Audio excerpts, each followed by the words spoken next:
کسی که عقیده سلف منهج سلف نداشته باشه مؤمن نیست. ولا تلقوا بایدیکم الی التهلکه.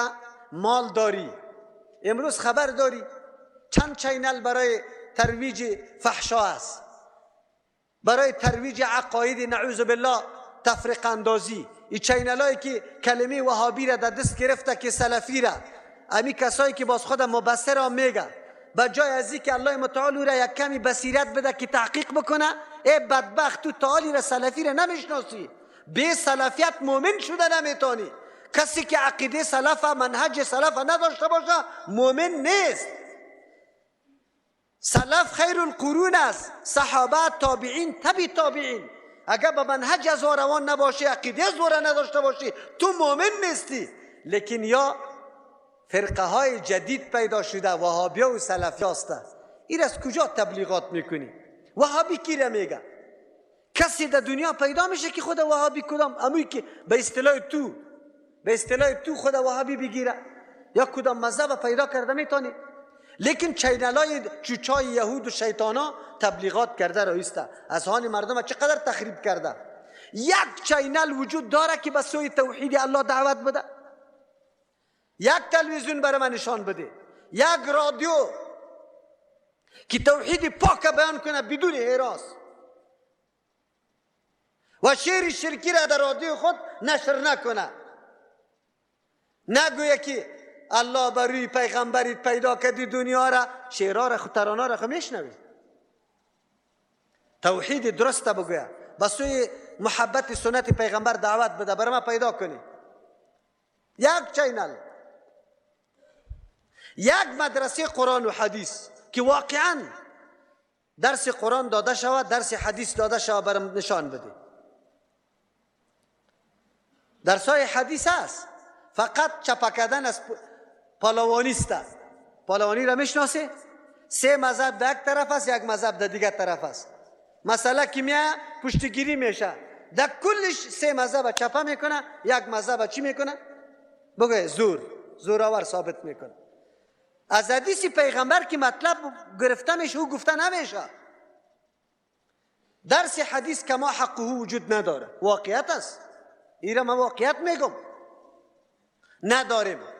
یک مرکز نداریم.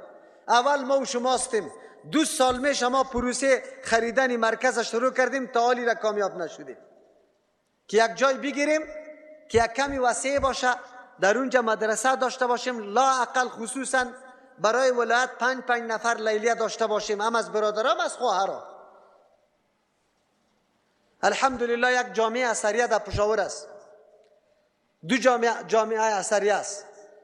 مدرسه شیخ صاحب عبدالسلام الله مرحمت کنه، مغفرت کنه. چقدر خواهرای امروز که ترجمه قرآن روان است توسط خواهرا شاگردای همون مدرسه است. نمیتونیم در افغانستان یک لیله برای خواهرا داشته باشیم، فارغین بدیم خواهرا را، علمای دین جور شود. این دین خود تنها برای مردان نیست.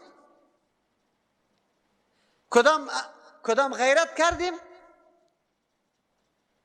مکاتب خصوصی است که پرسان نکو، مکاتب خصوصی است که پرسان نکو، پیسه جمع کو، پیسه فیس بالا ببر، بگو اولاد مردم تباه کردن بیچاره.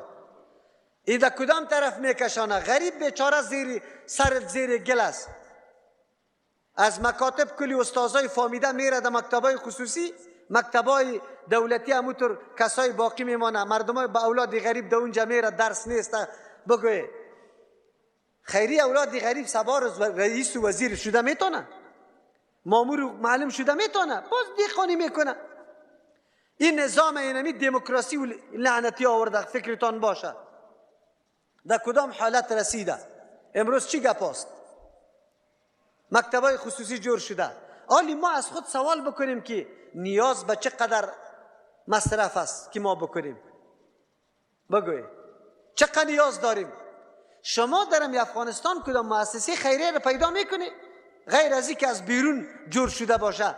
اوی که از بیرون جور شده او را نمیگم، از داخل افغانستان مؤسسه خیریه که واقعا در مردم مظلوم در خیرش برسه داریم؟ در کجاستیم؟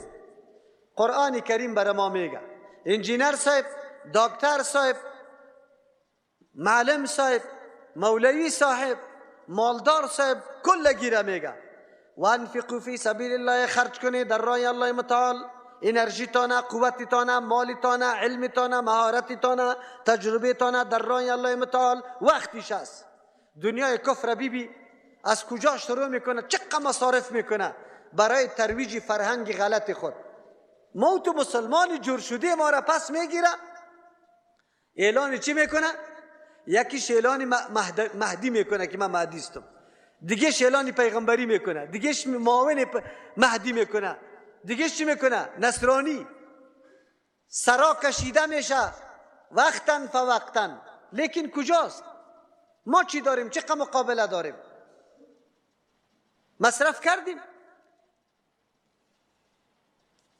ولا تلقوا بأيديكم الى التهلكه، در موقع ضرورت که برای تو نیاز است تو مصرف نکردی، خود به دسته ده هلاکت انداختی. اگر ما تو مدرسه را جور نکردیم، اولاد ما خامخا فرهنگ بیگانه را، اگر ما تو تلویزیون دینی را جور نکردیم، رادیوی دینی را جور نکردیم، مرکز دینی را جور نکردیم، پوهنتون دینی را جور نکردیم، مردم خود به خود به مو طرف روان است.